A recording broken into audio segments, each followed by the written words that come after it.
بسم اللہ الرحمن الرحیم۔ السلام علیکم۔ انٹرنیشنل اور نیشنل خبروں کے ساتھ وڈیرا۔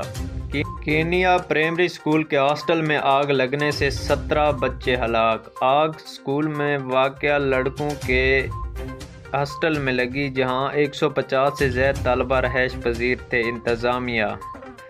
بھارت میں مسلمانوں سے نفرت انگیز رویے کا ایک اور افسوسناک واقعہ سامنے آ گیا، جہاں لنچ باکس میں گوشت کی بریانی لانے پر مسلم طالب علم کو مبینہ طور پر اسکول سے نکال دیا گیا۔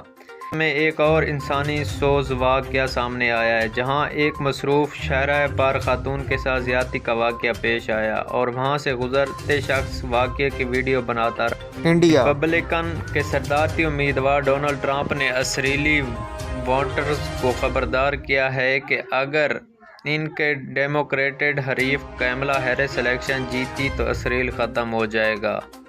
اسرائیلی فوج کا مقبوضہ مغربی کنارے میں آپریشن جاری۔ صہیونی فوج نے اپنی وحشیانہ کارروائیوں میں گزشتہ 9 روز کے دوران 6 بچوں سمیت مزید 40 فلسطینیوں کو شہید کر دیا۔ روسی صدر پوٹن نے امریکی صدارتی انتخابات پر تنازعات اسپرا کرتے ہوئے جیت کے لیے ہر وقت ہنستی مسکراتی کمالا ہیرس کی حمایت کر دی۔ بنگلہ دیش کی عبوری حکومت کے مشیر علی ڈاکٹر محمد یونس نے کہا ہے کہ حسینہ واجد کو واپس لانا ہوگا ورنہ بنگلہ دیش کے لوگ سکون میں نہیں آئیں گے۔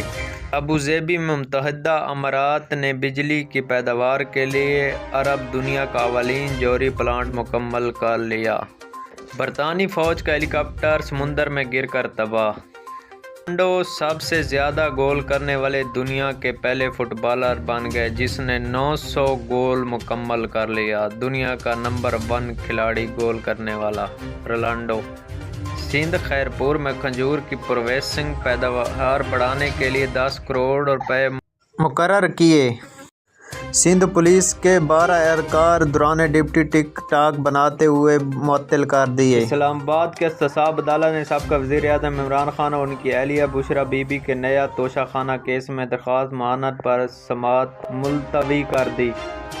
جیل کی چکی میں مر جاؤں گا مگر وعد کے عزیز کی غلامی قبول نہیں کروں گا، Imran Khan. Pakistan Tehreek Insaf P T I نے اسلام آباد کے علاقے سنگجانی میں 8 ستمبر کے جلسے کی تیاریاں تیز کر دیں۔ شہباز شریف اور چودھری نثار علی خان کے 7 سال بعد پہلی ملاقات۔ جنوبی چین سمندری طوفان کی زد میں، پروازیں معطل، سکول 2 دن سے بند۔ جیل سے باہر نکل کر تمہیں اور نائب صدر کو نہیں چھوڑوں گا، عمران خان کی دھمکی تفتیشی افسر نیب کو۔ وفاقی حکومت نے 12 ربیع الاول کی عام تعطیل کر دی۔ تائیوان میں ایک کروڑ پتی شخص نے اپنی ساری دولت گھر والوں کے بجائے ایک 19 سالہ لڑکے کو دے دی جو اس کی نگہداشت کرے گا۔